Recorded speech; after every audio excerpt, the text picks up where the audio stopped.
regarding panel to vet and make recommendations regarding the party's deputy presidential nominee. At its inaugural meeting held on 21st April 2022 at the Kenyatta International Convention Center, the Azimio la Umoja One Kenya Coalition Council, at the request of the party's presidential candidate, His Excellency Raila Amolo Odinga, resolved to appoint a 7-member team to assist and advise the candidate regarding the nomination of the party's deputy presidential candidate.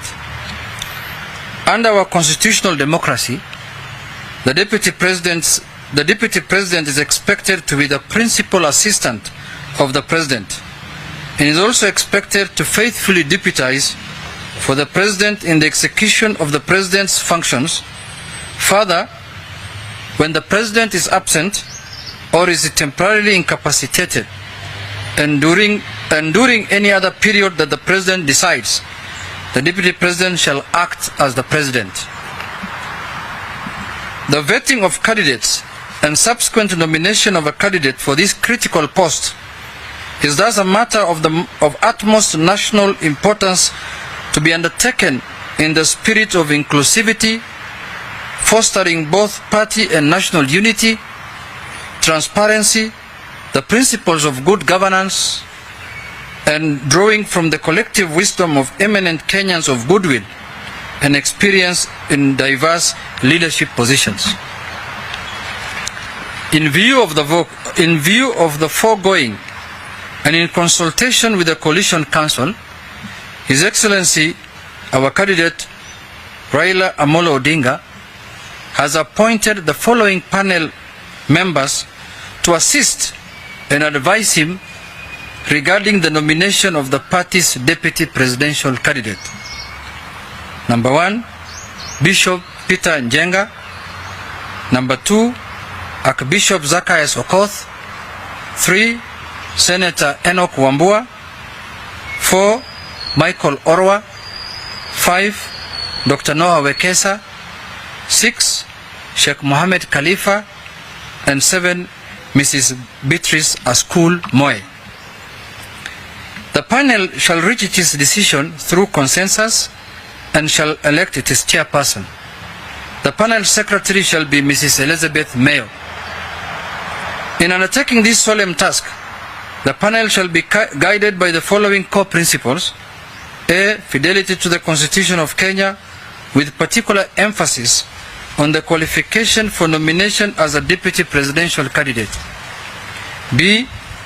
Eligible candidate must demonstrate in word and deed that nomination to the high office of Deputy President of the Republic of Kenya is a public trust to be exercised in a manner that 1. Demonstrates respect for the people, brings honor to the nation and dignity to the office, promotes public confidence in the integrity of the office, and demonstrates the value that nomination to the office is a responsibility to serve the people rather than the power to rule them. C. In addition, the eligible candidate must demonstrate in word and deed fidelity to the following guiding principles of leadership and integrity. 1. Personal integrity in public and private life. 2. In previous public service or private affairs, objectivity and impartiality in decision making, and in ensuring that decisions are not influenced by nepotism, favoritism, other improper motives or corrupt practices. 3. Selfless service based solely on the public interest, demonstrated by honesty in the execution of public duties, the declaration of any personal interest that may conflict with public duties, accountability to the public for decisions and actions, and discipline and commitment in service to the people. The panel is required to submit to the candidate names of the suitable candidates for his consideration on or before 10th May 2022. Signed at Nairobi this 27th day of April by Junet Mohammed, Secretary General of the Azimio la Umoja One Kenya Coalition Council. End of statement. I think it's very clear, isn't it?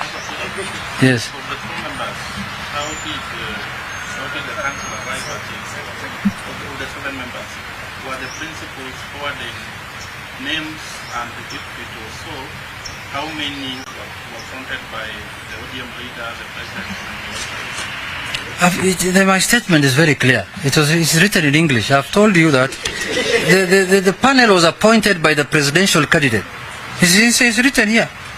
In view of the foregoing, in consultation with the Coalition Council, His Excellency Raila Amolo Odinga has appointed the following panel members.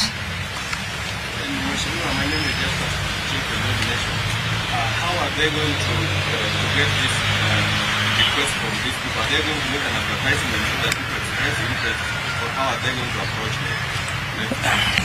You see, I don't want to speak for the committee. Now they have been formed. They will have their sitting, and then they will come with the way they want to do it. It's their mandate now. They will develop their terms of reference, but as we have told them what we expect them to look at in terms of identifying the candidates: fidelity to the Constitution, eligible must demonstrate in word and deed that nomination into the high office of all these I've read. This is what we expect them to look at when they are vetting. But how they will do it, we will leave it to the committee to decide, and the committee to come up with the modality they want to use and the methodology they want to use in identifying the right person to be the running mate of His Excellency Raila Amolo Odinga. Yes. We have a leading key council member who has opened the panel and said if is not considered as we would lose. No, they are openly. Somebody can campaign. This is an open position, but the council and the presidential candidate has formed this team to look into that. You know, what I've learned from this process, there are many candidates. Some of them looks like they are sponsored by the media. They look like they are deputy president for the media. So let everyone show his interest, and then we shall know who was serious and who was the media candidate from this committee. They will tell us.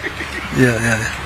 The Wiper leader said that if he's not appointed the deputy president, then Raila will lose. Yeah, but you know, I'm not the Wiper leader. You know that. I'm the Secretary General of the Azimio One Kenya. I cannot speak for anyone. Yeah, I can only speak for Azimio One Kenya coalition. That's.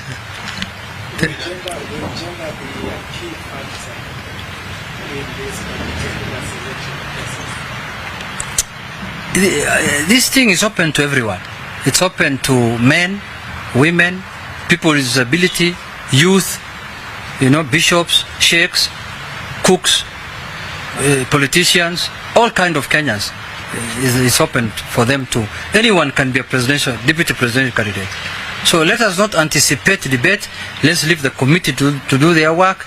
Let's see what they come out with. Let's not do the work of the committee in this press conference. They are men and women who are capable, who have the capacity to do this work. And the Prime Minister has faith in them. So let them do their work. Whatever report they bring, we will share with the country. And that's what will guide going forward on how the issue will be concluded. My last one from me, in as much as this is a very open process, but we have what we call key caucuses in the Azimio Umoja One Kenya. Is there a part already that determines who will be the dynamics, regardless of the You see, we cannot do an exercise in futility. If we have any other method of doing it, we will not have appointed this committee. By appointing this committee, it demonstrates to you that this is the method that the candidate has decided to use in identifying his running mate. So if there was any other process, we will not have called you here to take you through this process when we know that there's other process that we want to use. Is it that it has become very difficult for organizational planning this panel? Not at all. This is the international best practice, and we are borrowing from other democracies that have matured. Look at the way the deputy president of the United States of America is selected. It's through this kind of process. A committee is formed that looks at it. We don't want this. The candidate does not want to do, a decision which is solely, looks dictatorial. He wants to give other Kenyans an opinion to contribute. This is one of the best practices in the world. This is how Kamala Harris was nominated. This is how, what is his name, the president now, Biden, was nominated when he was the running mate for Barack Obama. This is one of the best world practices in identifying a deputy presidential candidate. Thank you very much, and have a good day. We will call you again if we have another information to give you.